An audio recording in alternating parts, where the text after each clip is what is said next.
Students psychology की class को आगे बढ़ाते हैं। आज का हमारा टॉपिक है अवयववादी सिद्धांत।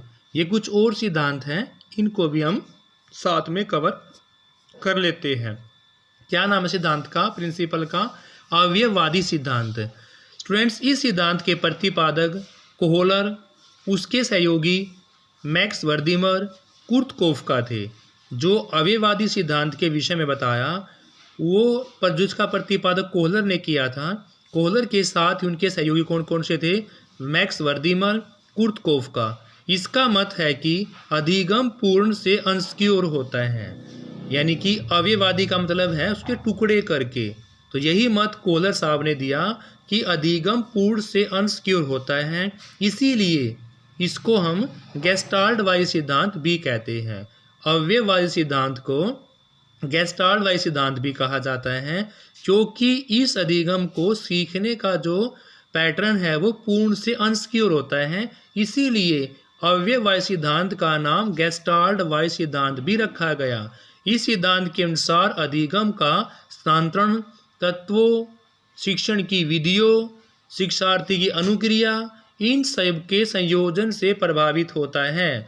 यानी अवयववादी सिद्धांत के अनुसार अधिगम का जो स्थानांतरण होता है वो तत्वों, कौन कौन से उनके तत्व लिए गए हैं, कौन कौन सी शिक्षण की विधियाँ ली गई है और शिक्षार्थी की अनुक्रिया कैसी है, इन सब के मेल से, इन सब के अनुक्रियाओं के मेल के संयोजन से प्रभावित करता है। ये कौन कहते हैं? अवयववादी कहते हैं। स्टूडेंट्स, आगे है औपचारिक मानसिक प्रशिक्षण का सिद्धांत। इस सिद्धांत की व्याख्या में गेट्स आदि ने कहा कि मानसिक शक्तियों को प्रशिक्षण के द्वारा, गेट्स के सहयोगियों ने कहा कि मानसिक शक्तियों को प्रशिक्षण के द्वारा समान और समग्र रूप से विकसित करके किसी भी परिस्थिति में कुशलतापूर्वक प्रयोग किया जा सकता है। यानी किसी परिस्थिति में उसको हम प्रयोग कर सकते हैं, परंतु व्यवहारिक जीवन में यह प्रयोज्य नहीं है। तो स्टूडेंट्स, औपचारिक मानसिक प्रशिक्षण के सिद्धांत में, इस सिद्धांत की व्याख्या में गेट्स आदि ने कहा है कि मानसिक शक्तियों को प्रशिक्षण के द्वारा समान और समग्र रूप से विकसित करके किसी भी परिस्थिति में कुशलतापूर्वक प्रयोग किया जा सकता है, परंतु व्यवहारिक जीवन में यह प्रयोज्य नहीं है। आगे है दूसरा स्टूडेंट्स फिर आपका द्वितात्विक सिद्धांत। द्वितात्विक सिद्धांत के बारे में पहले आप जानते भी होंगे, पढ़ चुके होंगे कि द्वितात्विक सिद्धांत टू फैक्टर थ्योरी यह आपकी स्पीयरमैन महोदय के द्वारा दी गई थी। इसे सामान्य और विशिष्ट तत्वों का सिद्धांत भी कहते हैं। किसको? द्वितात्विक। नाम से ही क्लियर है, द्वि माने दो, तात्विक माने तत्व। इसमें दो तत्वों से मिलकर बना है, उस सिद्धांत को हम द्वितात्विक सिद्धांत कहते हैं। और ये दिया किसके द्वारा था भाई? स्पीयरमैन के द्वारा दिया गया था। इसे सामान्य और विशिष्ट तत्वों का सिद्धांत भी कहते हैं। इसके अनुसार बुद्धि दो तरह की होती है, एक सामान्य बुद्धि और दूसरी आपकी विशिष्ट बुद्धि। कौन कौन सी भाई?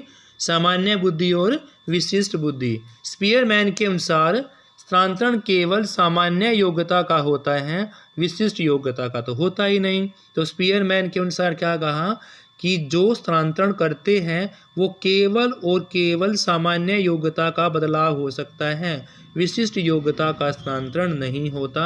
ये क्वेश्चन देखने लायक है। वो क्वेश्चन पूछ सकता है कि इनमें से किस योग्यता को आप दूसरे के अंदर स्थानांतरण कर सकते हो। तो केवल और केवल सामान्य योग्यता बदली जा सकती है, विशिष्ट योग्यता में चेंज आप नहीं कर सकते। इसके अनुसार गणित, इतिहास, साहित्य आदि विषयों में सामान्य योग्यता का अधिक प्रयोग किया जाता है। अगर हम ये बात करते हैं कि कौन से ऐसे सब्जेक्ट है जिनमें सामान्य योग्यता का प्रयोग ज़्यादा किया जाता है, तो वो आपके गणित, इतिहास और साहित्य। आपको तीनों याद करने हैं, गणित, इतिहास, साहित्य। गणित, इतिहास, साहित्य, जिनमें सामान्य योग्यताओं का प्रयोग ज़्यादा किया जाता है। स्टूडेंट्स, तो स्टूडेंट्स द्वितीयक सिद्धांत के बारे में आप पढ़ चुके हैं। इसके प्रणेता कौन थे? स्पीयरमैन थे। ये सामान्य विशिष्ट की बात करता है। एस यहाँ पर सामान्य होगा जिसको हम जनरल फैक्टर बोलते हैं। विशिष्ट आपका यहाँ पर एस होगा जिसको हम स्पेसिफिक फैक्टर बोलते हैं। स्पीयरमैन के अनुसार स्थानांतरण केवल और केवल सामान्य योग्यता का होता है, विशिष्ट को हम बदलाव नहीं कर सकते। इसके अनुसार गणित, इतिहास और साहित्य तीनों विषय में सामान्य योग्यता का अधिक से अधिक प्रयोग किया जाता है। फिर आपका संयोजनवादी सिद्धांत, इसके प्रतिपादक थोरनडाइक महोदय थे। स्टूडेंट्स, संयोजनवादी सिद्धांत के प्रतिपादक कौन थे? थोरनडाइक थे। आदर्श व मूल्यों का सिद्धांत, इसके प्रणेता बागले थे। आदर्श व मूल्यों के सिद्धांत की बात करते हैं तो इसके प्रणेता कौन थे? बागले महोदय थे। उनके अनुसार अंतरण का संबंध इतनी वस्तु व बातों से नहीं होता जितना कि उस बात को अंतरित करने वाले व्यक्तियों के आदर्शों से होता है। यानी कि आदर्श और मूल्यों का सिद्धांत, इनके अनुसार अंतरण का संबंध इतनी वस्तु और बातों से नहीं होता जितना कि बात को अंतरित करने वाले व्यक्तियों के आदर्शों से होता है। स्टूडेंट्स, फिर आपका अधिगम स्थानांतरण का शैक्षिक महत्व। तो स्टूडेंट्स, किसी प्रत्यय को स्पष्ट करने में सहायक होता है, सामान्यीकरण क्रिया पर बल दिया जाता है, दैनिक जीवन से पूर्व ज्ञान को जोड़ा जाता है और पाठ्यक्रम निर्माण में भी उपयोगी होती है। तो अधिगम के स्थानांतरण की शैक्षिक महत्व क्या क्या है?